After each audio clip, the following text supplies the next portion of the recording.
प्यारे बच्चों, welcome to my channel Verma study 2020 book लाना।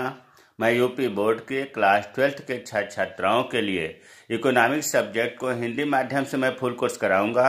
यदि आप फुल कोर्स करना चाहते हैं तो मेरे चैनल को सब्सक्राइब कीजिए और बेल आइकन को प्रेस करना न भूलें, ताकि जो भी वीडियो मैं अपलोड करूं उसका नोटिफिकेशन आपको सबसे पहले मिल सके। प्यारे बच्चों, माइक्रो इकोनॉमिक्स पूरा पढ़ाया जा चुका है। माइक्रो इकोनॉमिक्स में चैप्टर दूसरा चल रहा है, राष्ट्रीय आय का लेखांकन। इसमें 15वां पार्ट है, अर्थात 14 वीडियो डाला जा चुका है और आज ये पाठ पूरा समाप्त हो जाएगा। इसके बाद जो है अगला पाठ शुरू होगा। प्यारे बच्चों, राष्ट्रीय आय का लेखांकन में न्यूमेरिकल चल रहा है। आज हम लोग पढ़ेंगे निजी आय, वैयक्तिक प्रयोज्य आय के सवाल को हल करेंगे। सूत्र पहले बताया जा चुका है, फिर भी यहाँ आज बताऊंगा। देखिए, प्रश्न 1 है कि निम्नलिखित आंकड़ों से निजी आय, वैयक्तिक आय, पर्सनल इनकम और प्रयोज्य आय, बल्कि यहाँ वैयक्तिक प्रयोज्य आय है, वैयक्तिक प्रयोज्य आय की गणना कीजिए। कारक लागत पर शुद्ध घरेलू उत्पाद इतना, सरकारी प्रशासनिक विभागों में शुद्ध चालू हस्तांतरण इतना, ये चीज दिया हुआ है। यहाँ तक डाटा। अब इसका जो सूत्र है, सूत्र की हम बात करें तो सूत्र है निजी आय बराबर निजी क्षेत्र को शुद्ध घरेलू उत्पाद से प्राप्त आय, विदेशों से प्राप्त शुद्ध साधन आय, प्लस राष्ट्रीय ऋण पर ब्याज, प्लस सरकार से प्राप्त चालू हस्तांतरण, प्लस शेष से विश्व से प्राप्त शुद्ध चालू हस्तांतरण। देखिए, अगर इसको हम निजी आय निकालने के लिए 5 चीज मान लें, ये 1, इसे दूसरा घटक मान लें, तीसरा घटक मान लें, चौथा घटक मान लें, पांचवा घटक मान लें, पांचों जब जोड़ेंगे तो निजी आय प्राप्त होगा। अब इसमें पहला जो है, निजी क्षेत्र को शुद्ध घरेलू उत्पाद से प्राप्त आय, इसे बच्चों को समझने में बहुत दिक्कत होती है। निजी क्षेत्र को शुद्ध घरेलू उत्पाद से प्राप्त, शुद्ध का मतलब होता है नेट, और घरेलू डोमेस्टिक और प्रोडक्ट, एनडीपी, और निजी क्षेत्र का एनडीपी एट एफसी कारक लागत पर निकालना समझने के परे होता है। तो मैं यहाँ फिर पहले तो बताया ही था पढ़ाते वक्त, यहाँ एक बार फिर मैं आप लोगों को बता दूं कि जो निजी क्षेत्र को शुद्ध घरेलू उत्पाद से प्राप्त आय, ये पहला वाला है, इसको निकालने के लिए एनडीपी एट एफसी में, मतलब साधन लागत पर शुद्ध घरेलू उत्पाद में से गैर विभागीय उद्यमों की बचत घटाएंगे, सरकारी विभागीय उद्यमों की संपत्ति तथा उद्यमशीलता से प्राप्त आय को घटाएंगे। प्यारे बच्चों, इन दोनों को अगर हम इसे 1 मान लें और इसे 2 मान लें, इन दोनों को आप 60 में ऐसे याद करिए ना, गैर विभागीय बचत और सरकारी विभागीय बचत, गैर विभागीय आय, सरकारी विभागीय आय, इन दोनों को मिलाने के बाद उसे हम दूसरा नाम सार्वजनिक आय भी कह सकते हैं। सार्वजनिक क्षेत्र की आय भी, सार्वजनिक का मतलब होता है सरकारी, तो सार्वजनिक क्षेत्र की आय नाम लेंगे तो इसमें दोनों बातें आ जाएंगी। लेकिन आपको ये जानना जरूरी है कि एनडीपी एट एफसी में से सार्वजनिक क्षेत्र की आय माइनस करेंगे, तब ये जाकर निकलेगा निजी क्षेत्र को शुद्ध घरेलू उत्पाद से प्राप्त आय। इसको समझने से पहले बताया तो था पहले, लेकिन एक बार फिर बता दूं कि देखिए, जो राष्ट्रीय आय की गणना करने की जो 3 विधि बताई गई थी, उसमें एक विधि बताई गई थी आय विधि। ये थोड़ा सा इस सवाल से अलग हट के बता रहा हूँ समझाने के लिए। आय विधि में ये बताया गया था कि जो उत्पादन के साधन हैं, भूमि, श्रम, पूंजी, उद्यमी, उनसे जो कमाई होती है, या दूसरे रूप में कहें कि भारत में जितने लोग कमाए हैं सबके आय को जोड़ते हैं तो एनडीपी एट एफसी मिलता है, एनडीपी एट एफसी प्राप्त होता है। ये बताया गया है कि आय विधि से एनडीपी एट एफसी प्राप्त होता है। अब देखो, एनडीपी एट एफसी को ही कहते हैं साधन लागत पर शुद्ध घरेलू उत्पाद। अब जो ये आय आई है पूरे देश के लोगों की कमाई जोड़ने से, इसमें 2 तरह की कमाई है। एक तो है निजी क्षेत्र की कमाई, प्राइवेट सेक्टर की कमाई है, निजी क्षेत्र को एनडीपी एट एफसी, और इसी में जो कमाई पूरी इकट्ठा की गई है, जोड़ी गई है, इसमें सरकारी क्षेत्र की भी है, सार्वजनिक क्षेत्र जिसको कहते हैं, सरकारी क्षेत्रों को एनडीपी एट एफसी। ये चीज आप एक कहानी की तरह समझिए कि आज जब आय विधि से एनडीपी एट एफसी प्राप्त होता है, एनडीपी एट एफसी में निजी क्षेत्र की कमाई होती है और सरकारी क्षेत्र की कमाई होती है। अब सरकारी क्षेत्र में दो तरह का होता है। एक होता है गैर विभागी। भाई गैर विभागी का मतलब सरकार मालिक नहीं होती है, लेकिन लाभ हानि जो है उसका जिम्मा सरकार को होता है। ये पहले बता दे चुका है। गैर विभागी ऐसे हमने मान लिया सरकारी विभागी, ये फुली गवर्नमेंट हो गई विभागी। अब हम ये बताना चाह रहे हैं कि एनडीपी एट एफसी जो आय है उसमें दो तरह का आय रहा, निजी क्षेत्र के शुद्ध घरेलू उत्पाद और सरकारी क्षेत्रों के शुद्ध घरेलू उत्पाद साधन लागत पर। अब हमें जो पहला घटक ज्ञात करना है, ये निजी क्षेत्र को शुद्ध घरेलू उत्पाद से प्राप्त है, यही तो ज्ञात करना है। निजी क्षेत्र को शुद्ध घरेलू उत्पाद, अब ये कैसे निकाला जाए? तो जब हमें एनडीपी एट एफसी प्राप्त है तो उसमें से हम सरकारी क्षेत्र को घटा देंगे। एनडीपी एट एफसी में से सरकारी क्षेत्र को घटा देंगे तो ये चीज मिल जाएगा। और अगर सरकारी क्षेत्र का आय नहीं दिया है तो ये दिया होगा, इन दोनों को जोड़ेंगे तो ये निकल जाएगा। गैर विभागी और सरकारी विभागी को जोड़ेंगे तो सरकारी क्षेत्रों की एनडीपी एट एफसी ज्ञात हो जाएगी, और सरकारी क्षेत्रों की एनडीपी एट एफसी ज्ञात होगा तो इसे हम घटा देंगे तो हमारा निजी क्षेत्र को एनडीपी एट एफसी प्राप्त हो जाएगा। तो यही चीज यहाँ लिखा है, समझिए, याद करने से काम नहीं चलेगा। निजी क्षेत्र को शुद्ध घरेलू उत्पाद से प्राप्त आय एनडीपी एट एफसी, ये वाला एनडीपी एट एफसी लिख दिया, माइनस इन दोनों को घटा दिया, माइनस गैर विभागी उद्यमों की बचत, सरकारी विभागी उद्यमों की बचत। तो हमें उम्मीद है कि पहला सूत्र आपको, पहला घटक कैसे निकाला जाएगा, क्लियर हो गया होगा। अगर ये चीज भूल भी जाते हैं तो इससे आप याद कर सकते हैं कि एनडीपी एट एफसी में से सार्वजनिक क्षेत्रों की बचत घटानी है। सार्वजनिक क्षेत्र की बचत में गैर विभागी भी आएगा और सरकारी विभागी भी आएगा। इसके बाद विदेशों से प्राप्त शुद्ध साधन आय को जोड़ते हैं। ये आपको बताया गया है कि विदेशों से विदेशों को घटाते हैं तो तब शुद्ध साधन आय प्राप्त होता है, और शुद्ध साधन आय दिया है तो इसे घटाने की जरूरत नहीं है। राष्ट्रीय ऋण पर ब्याज जोड़ेंगे, सरकार से प्राप्त चालू हस्तांतरण जोड़ेंगे, शेष विश्व से प्राप्त शुद्ध चालू हस्तांतरण जोड़े। कभी कभी ऐसा भी होता है कि इन दोनों को मिलाकर ये कहा जाता है कि सभी प्रकार से चालू हस्तांतरण, सभी प्रकार में सरकार द्वारा भी हो गया और विश्व से भी हो गया।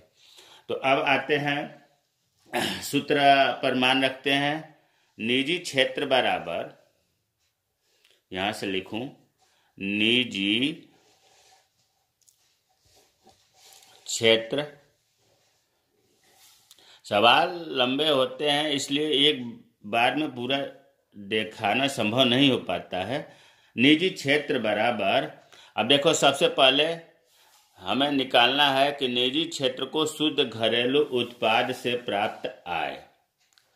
तो सबसे पहले इसी को निकाल लें, निजी क्षेत्र को, पहला घटक निकालना हूं, निजी क्षेत्र को शुद्ध घरेलू उत्पाद से प्राप्त आय, पहला घटक निकालना हूं। अब निजी क्षेत्र को आपको पता है कि एनडीपी एट एफसी में से घटाया जाएगा। एनडीपी एट एफसी सवाल में कितना दिया है, यहां दिया है कारक लागत पर शुद्ध घरेलू उत्पाद। देखो यही है, net domestic product at factor cost 908 है। तो इसको जब हम लिखेंगे तो आ गया 908 एनडीपी एट एफसी। इसके बाद हम जो है माइनस करेंगे सार्वजनिक, सॉरी ये जो है मिटा दूं, वाइटनर लेने चला गया था, क्योंकि प्लस का यहाँ जो है अभी बताया गया कि NDP@FC में से माइनस होगा, क्या होगा, सार्वजनिक क्षेत्र की आय, या ये कहिए गैर विभागीय। सवाल में कितना दिया है, देखिए गैर विभागीय उद्यम की बचत दिया है 200, और सरकारी विभागीय उद्यम की संपत्ति वाला भी ये भी 200 है। तो 908 माइनस 200 माइनस 200। अब इसको जो है ये माइनस माइनस में है तो जुड़ जाएगा, तो 908 माइनस 400 और बराबर माइनस करेंगे तो 508। ये क्या आ गया आपका, निजी क्षेत्र को शुद्ध घरेलू उत्पाद से प्राप्त आय आ गया। अब निजी आय निकालेंगे, निजी आय। तो निजी आय जब निकालेंगे तो अब आपको पता चल गया कि निजी क्षेत्र को पहला घटक शुद्ध घरेलू उत्पाद से प्राप्त आय 508 हो गया। अब इसके बाद विदेशों से प्राप्त शुद्ध साधन आय, सवाल में दिया हुआ है विदेशों से प्राप्त शुद्ध साधन आय -6 दिया हुआ है। और इसके बाद तीसरा घटक राष्ट्रीय ऋण पर ब्याज जोड़ना है, ये 20 दिया हुआ है। और इसके बाद सरकार से प्राप्त चालू हस्तांतरण, सरकार से प्राप्त चालू हस्तांतरण, यह भी 20 दिया हुआ है। और शेष विश्व से प्राप्त शुद्ध चालू हस्तांतरण, अब देखो शेष विश्व से यहाँ दिया हुआ है, सवाल में दिखाऊं आपको, शेष विश्व को दिया हुआ है, को से माइनस को, यहाँ भी से माइनस को से निकालेंगे, ये आपको बताया गया है से माइनस को।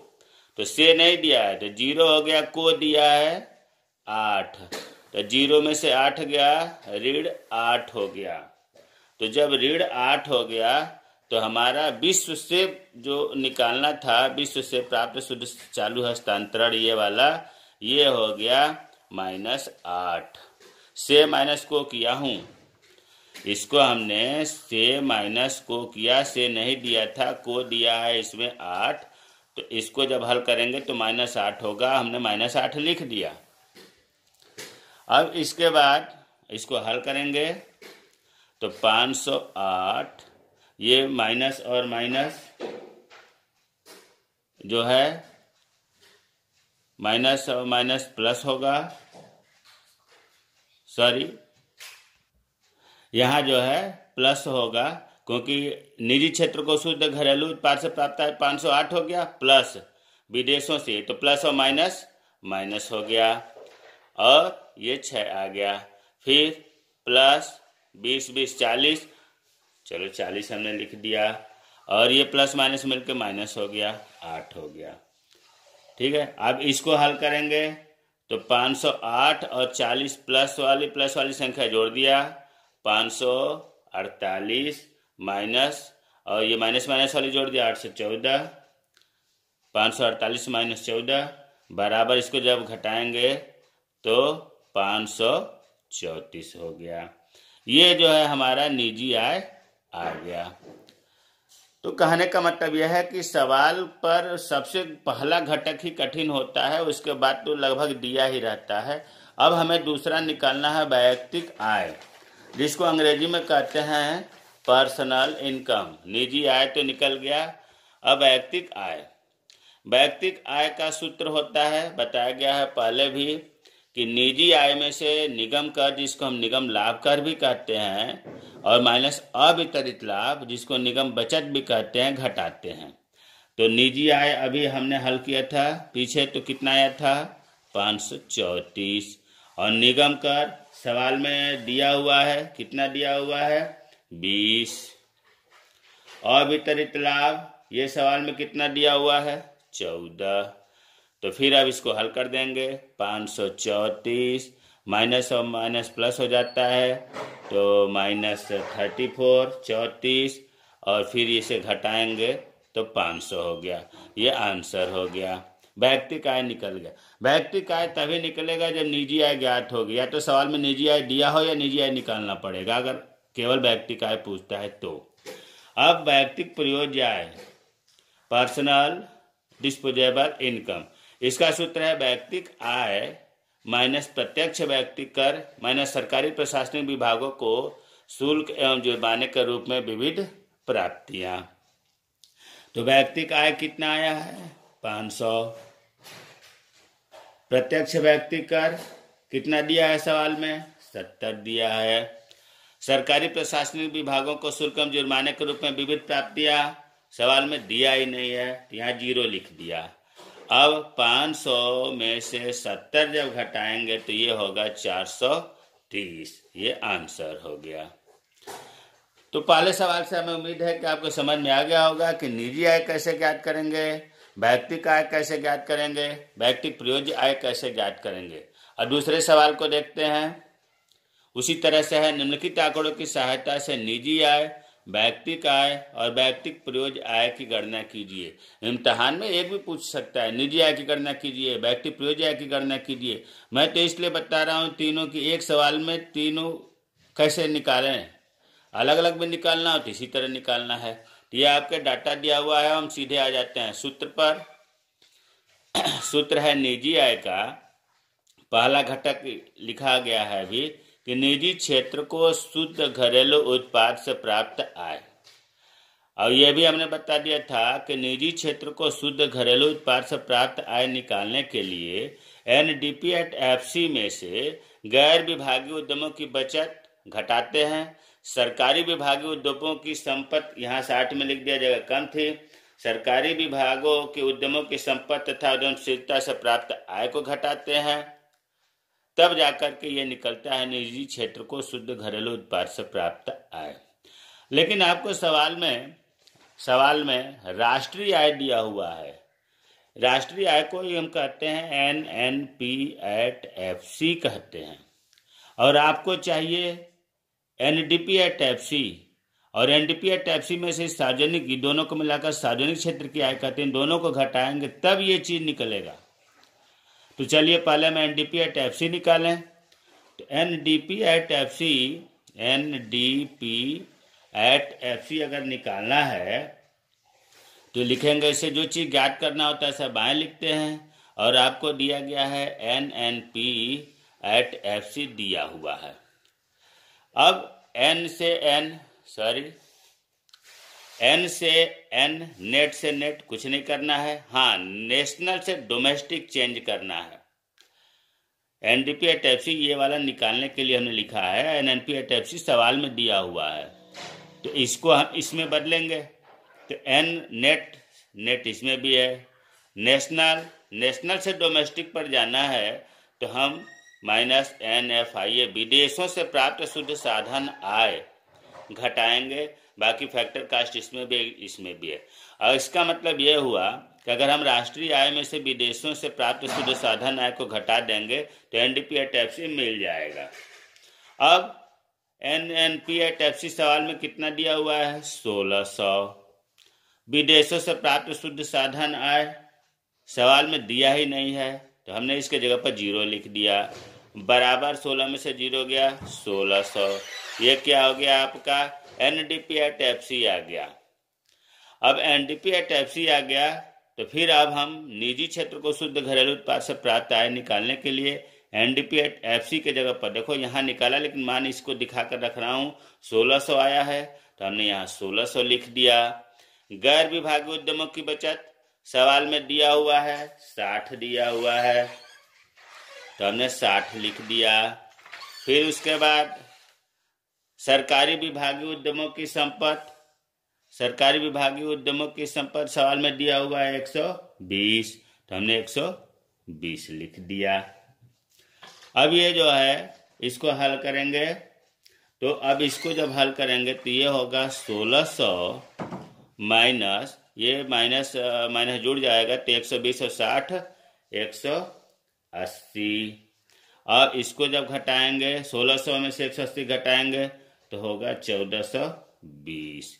ये आ गया आपका NDP/FC का मान रखा, गैर विभागीय उद्यमों की बचत रखा और सरकारी विभागों की संपत्ति से आय रखा। इसको हल किया तो हमारा आ गया निजी क्षेत्र को शुद्ध घरेलू उत्पाद से प्राप्त आय। एक चीज तो पहला घटक हमें ये मिल गया बड़ी पहला ही कठिन होता है, जो कि आपको समझा दिएगा। अगर राष्ट्रीय आय दिया है तो राष्ट्रीय आय से एनडीपी टैक्सी निकालेंगे और एनडीपी टैक्सी से फिर सूत्र में आकर के सार्वजनिक क्षेत्र की आय को घटा देंगे, तो फिर हमारा निजी क्षेत्र को शुद्ध घरेलू उत्पाद से प्राप्त आय आ जाएगा। विदेशों से प्राप्त शुद्ध साधन आय इसमें सवाल में दिया ही नहीं है, तो हम इसके जवाब 0 रख देंगे।